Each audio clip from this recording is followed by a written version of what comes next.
मित्रांनो, आपण आज पाहणार आहोत की अंतिम संस्कारानंतर भगवान श्रीकृष्णांचे कोणते अंग हे जळाले नव्हते आणि आज ते अंग कोठे आहे. मित्रांनो, भगवान विष्णूच्या 10 अवतारांपैकी एक अवतार होता भगवान श्रीकृष्णांचा. असं मानलं जातं की भगवान श्रीकृष्ण भगवान विष्णूंचा पूर्ण अवतार होते आणि पृथ्वीवर अधर्माचा नाश करण्यासाठी प्रकट झाले होते. तुम्हाला माहीत आहे का भगवान श्रीकृष्णांचा मृत्यू कसा झाला होता? कोणी भगवान श्रीकृष्णांचा अंतिम संस्कार केला होता? अंतिम संस्कारामध्ये भगवान श्रीकृष्णांचे कोणते अंग असे होते जे जळाले नव्हते आणि ते आजसुद्धा पृथ्वीवर आहे? भगवान श्रीकृष्ण ज्यांनी हत्यार न उचलता महाभारताच्या परिणामांना पांडवांच्या बाजूने केले होते, ज्यांनी कुरुक्षेत्र भूमीमध्ये अर्जुनाला भगवद्गीतेचा उपदेश दिला होता, कलियुगामध्ये त्याला वाचल्यानंतरच माणसाचा उद्धार शक्य आहे. महाभारत युद्धामध्ये राजा धृतराष्ट्र आणि गांधारीचे दुर्योधनासहित 100 मुलं लढता लढता मृत्यू पावले होते आणि कौरव वंशाचा नाश झाला होता. युद्ध संपल्यानंतर गांधारी त्यांच्या 100 मृत्यू पावलेल्या मुलांना पाहून विलाप करत होती. भगवान श्रीकृष्ण त्या दुःखाच्या वेळी गांधारीच्या समोर गेले. गांधारी कृष्णांना पाहून खूप क्रोधित झाली आणि म्हणाली की माझ्या मुलांच्या मृत्यूचे कारण तुम्हीच आहात. जर तुमची इच्छा असती तर हे युद्ध टळले असते, पण तुम्ही असे केले नाही.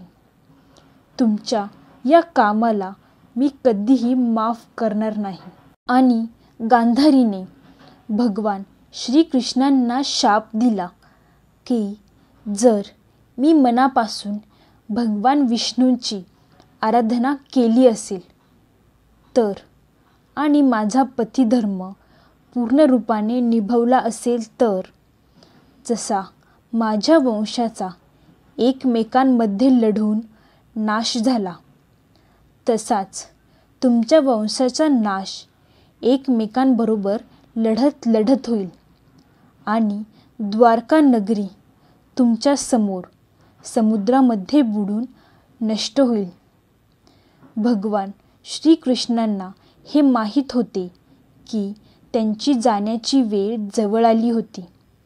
मग त्यांनी गांधारीला नमस्कार करून ते द्वारकेला आले. गांधारी भगवान नारायणाची भक्त होती, तर आपल्या भक्ताच्या तोंडून निघालेल्या शापाला पूर्ण करण्यासाठी भगवान श्रीकृष्णांनी यदुवंशाची बुद्धी भ्रष्ट केली. महाभारत युद्धाच्या 36 वर्षांनंतर विश्वामित्र, असित, दुर्वासा, नारद इतके मोठे मोठे ऋषी द्वारकेजवळ पिंडार क्षेत्र यामध्ये निवास करण्यासाठी आले होते.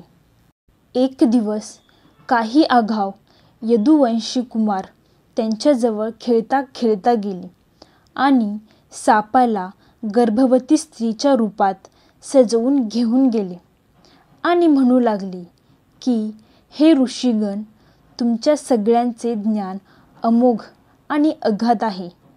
हिला पुत्रप्राप्तीसाठी खूप लालसा आहे.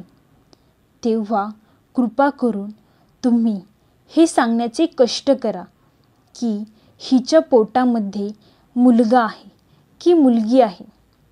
ऋषीगण महाज्ञानी होते आणि त्या मुलांच्या मनातील इच्छा जाणून ते क्रोधित होऊन म्हणाले, हे मूर्ख मुलांनो, तुम्ही केलेले हे कर्म माफ करण्यासारखे नाही. सापाला तुम्ही जे बनावटी गर्भवती स्त्री बनून आणले आहे, आत्ता हिच्या गर्भातून एक असे मुसळ जन्म घेईल जे तुमच्या संपूर्ण कुळाचा नाश करेल. ऋषीमुनींचा शाप ऐकून यदुवंशी कुमार घाबरले आणि जसे त्यांनी सापाचे पोट उघडून पाहिले, त्यामध्ये खरोखरच लोखंडाची मुसळ होती. हे पाहून सगळे कुमार पस्तावले आणि मुसळ घेऊन राजा उग्रसेन समोर ठेवली आणि घडलेली सगळी हकीकत सांगितली. त्यांचे चेहरे फिके पडले होते आणि सभेमध्ये बसलेले सगळे लोक हे ऐकून घाबरले होते, कारण त्यांना माहीत होते की ब्राह्मणांनी दिलेला शाप कधीही खोटा ठरत नाही.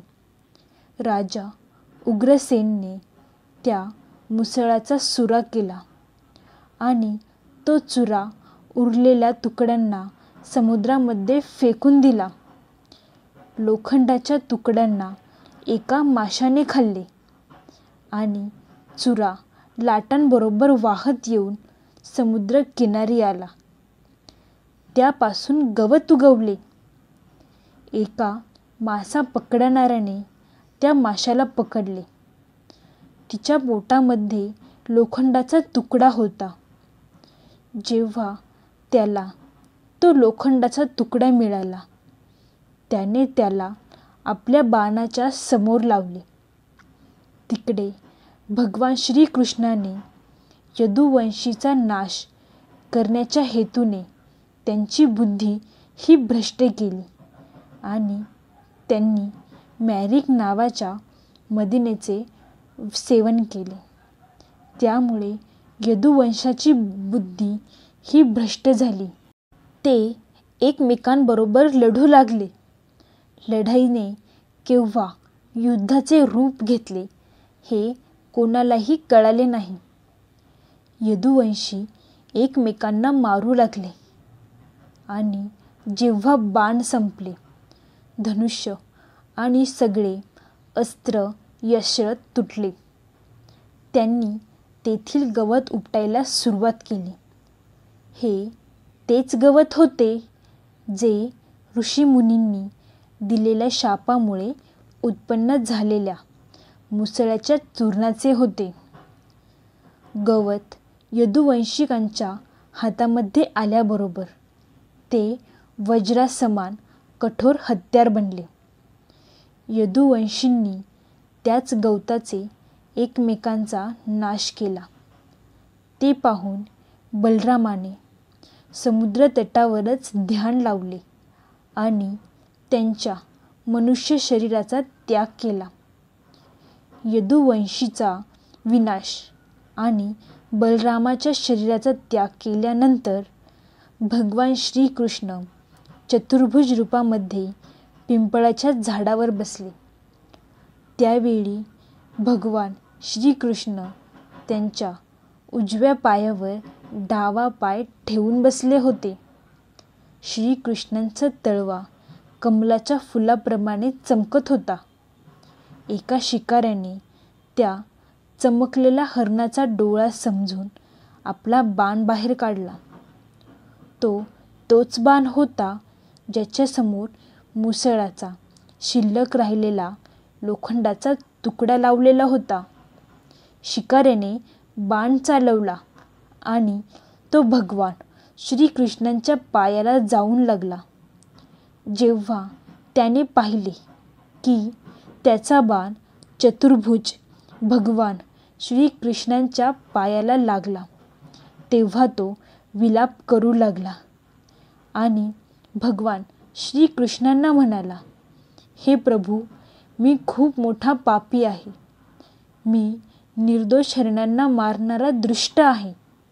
कृपया तुम्ही आत्ताच मला तुमच्या हातांनी मारून टाका, म्हणजे मी कधीही कोणाचा जीव घेणार नाही. असे बोलून तो खूप रडू लागला. भगवान श्रीकृष्ण त्याला म्हणाले की तू थोडेसुद्धा दुःख करू नकोस. यामध्ये तुझा काहीही दोष नाही. ही तर नियती आहे. त्रेतायुगामध्ये तू बाली होता आणि मी राम अवतार घेतला होता. मी तुला धोक्याने बाण मारला होता. त्यामुळे या जन्मामध्ये तुझा बाण मला धोक्यामुळेच लागला. भगवान श्रीकृष्ण एवढे बोलून त्यांच्या लोकात त्यांनी प्रस्थान केले. भगवान श्रीकृष्णांनी प्रस्थान केल्याबरोबर समुद्रामध्ये द्वारका नगरी पूर्णपणे बुडाली. काही कथा अशा सुद्धा आहेत ज्यांच्यानुसार भगवान श्रीकृष्णांचा अंतिम संस्कार पांडवांनी केला होता. पण भागवत महापुराणांनुसार अशी कोणतीही कथा नाही आहे. त्या लोकांच्या कथेनुसार जेव्हा पांडवांद्वारे भगवान श्रीकृष्णांचा अंतिम संस्कार झाला होता तेव्हा त्यांचे सगळे शरीर हे जळाले होते, पण त्यांचे हृदय हे जळाले नव्हते. तेव्हा पांडवांनी त्यांच्या हृदयाला पाण्यामध्ये प्रवाहित केले. नंतर श्रीकृष्णाचे हृदय राजा इंद्रमैला मिळाले. राजा भगवान जगन्नाथाचे परम भक्त होते. त्यामुळे त्यांनी ते हृदय भगवान जगन्नाथ यांच्या मूर्तीमध्ये स्थापित केले आणि असे मानले जाते की आजही भगवान जगन्नाथाच्या मूर्तीमध्ये हे हृदय स्थापित आहे. तर मित्रांनो, मला आशा आहे की ही कथा तुम्हाला नक्की आवडली असेल. तुम्हाला ही कथा आवडली असेल तर चॅनेलला नक्की सबस्क्राईब करा आणि लाईक, शेअर, कमेंट करायला अजिबात विसरू नका. धन्यवाद मित्रांनो. बोला श्री स्वामी समर्थ.